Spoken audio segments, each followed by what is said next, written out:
Hey, what's up you guys, it's Dorothy and welcome back to my channel. In today's video, we are going to go into the story of Martha and chapter 7 of the Women of the Bible Speak by Shannon Bream. So let's get right into this video. This video may contain sensitive topics and not foul language or sensitive topics. It can be considered a sensitive topic, but this video will contain topics of the Bible and me speaking about the Bible. If you do not wish to continue, I suggest you click off the video now. You have been warned. Martha of Bethany, Luke 10:38-42, John 11:17-44. If Mary was the quieter sister, Martha was definitely the talker. We hear from Martha in two passages of scripture and her complaint to Jesus about her sister's failure to help her in her supplication of Jesus after her brother's death. In both these instances, Martha has plenty to say, but let's first revisit the famous complaint. As Jesus and his disciples were on their way, he came to the village where a woman named Martha opened her home to him. She had a sister called Mary who sat at the Lord's feet listening to what he said, but Martha was distracted by all the preparations that had to be made. She came to him and asked him, "Lord, don't you care that my sister has left me to do all the work by myself? Tell her to help me." "Martha, Martha," the Lord answered, "you are worried and upset about many things, but few things are needed, or indeed only one. Mary has chosen what is better, and it will not be taken away from her." Luke 10:38-42. I'm looking at the first passage from Mary's perspective.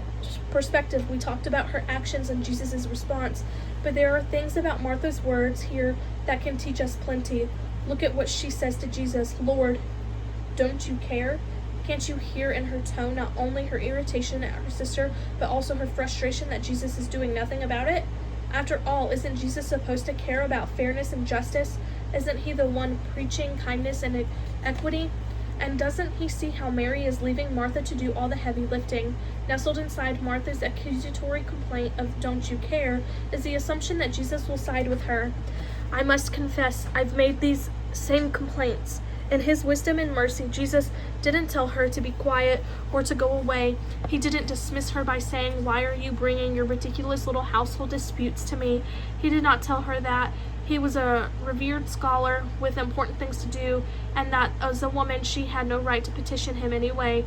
He said none of those things, but instead took what she said seriously. That's not the same, of course, as agreeing with her, but he did acknowledge that it was a conversation worth having. Compare this with how he responds to another sibling controversy in the Gospel of Luke. Someone in the crowd said to him, "Teacher, tell my brother to divide the inheritance with me." Jesus replied, "Man, who appointed me a judge or an arbitrator between you?" Luke 12:13-14. Jesus dismissed out of hand the idea that he should have anything to do with the brother's argument. But this was exactly the sort of dispute someone expected a religious teacher or leader like Jesus to involve himself in, a serious public matter like inheritance, a business matter between men of the community. So what about a private dispute between women? Such a thing would have been beneath the notice of the teachers, but not Jesus. To Jesus, Martha's concerns did matter, and even though he ended up disagreeing with her, he still listened. Jesus responded to her with infinite tenderness. He didn't answer in anger, but with care for her soul and an ear for her frustration. He identified her state, worried and troubled, and gently showed her a better path. Take notice of the unique way he begins his response. "Martha, Martha," he says to her, and with those words she becomes one of the only three people in the New Testament whom Jesus addresses in the emphatic doubled form of her name. He says, "Simon, Simon," when he tells Peter he has prayed for him to be strengthened in the time of trial so that he, Peter, could in turn strengthen the other disciples, and he calls out "Saul, Saul" to Paul on the road to Damascus when he confronts the apostle of the Gentiles and dramatically turns his life around. When one looks at his "Martha, Martha" in this context, his words sound less like those of an exasperated parent and more like a serious call to discipleship. Was he asking Martha to reset her priorities in the same life-changing way he transformed Paul's thinking? Martha's call to discipleship happened in her home. Her road to Damascus happened to run straight through her kitchen. Of the three siblings, Martha, Mary, and Lazarus, it was clearly Martha who was tied up in acts of service.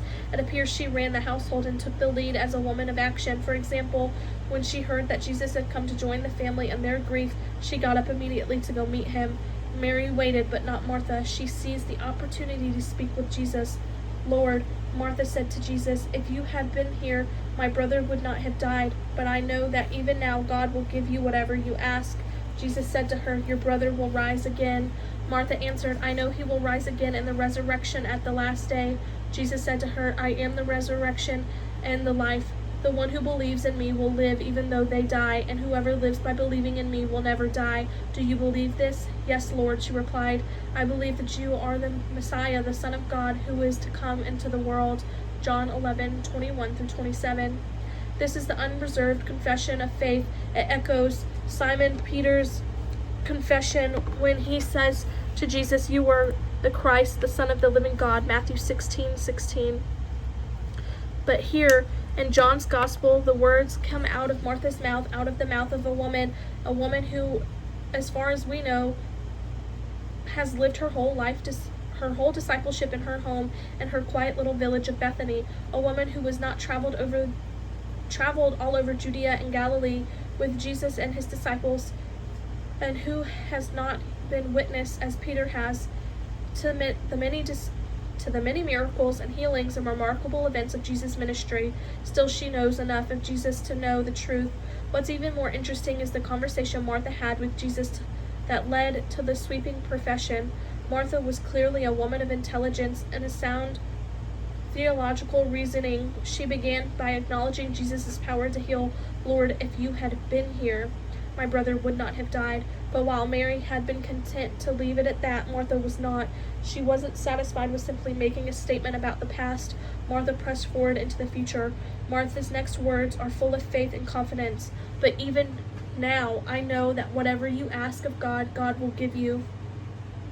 But even now, Martha says, in her faith and trust, Martha believed it would never be too late for God to act. Her confidence in Jesus was boundless, and she alone seemed to realize, perhaps she alone in all of John's Gospel, that Jesus was not bound by considerations of space and time, but participated fully in the timeless life of God. How many times have you faced despair when there seemed no possibility of hope? In the world's eyes, and by its faithless standards, it may have appeared there were nowhere left to turn. That's certainly where Martha found herself, and yet she expressed no hesitation at all that Jesus could overcome even the death of her beloved brother and one of his dearest friends, Lazarus. At first blush, it may appear that Jesus was simply consoling her. Lazarus will rise again, John 11:23. Martha affirmed that yes, she knew her brother would rise again, and the resurrection on the last day, John 11:24. To us, these may seem like unexpected tenets of the Christian faith, but in Martha's time and place, they were not universal. And the Judaism of Martha's day, the idea of a life beyond this one was not accepted by the Sadducees, the religious authorities who controlled the temple and their priesthood. It was the Pharisees who were the minority who taught a more vibrant practice of Judaism. The Pharisees believed that it wasn't just ritual actions in the temple that mattered, but what happened in the home and in everyday life too. They also taught that life did not end in the grave, but would continue when faithful men and women were raised with their bodies at the last day of judgment. At times, Jesus railed against the Pharisees, fighting a twisting perversion of the faith, but faith in the final resurrection was one that he did share with Martha. Yet that's not what he meant in discussing Lazarus in the moments of grief. I'm going to leave it off right there. I will see you guys in part 2 of the story of Martha in the next video. So, yeah. Bye.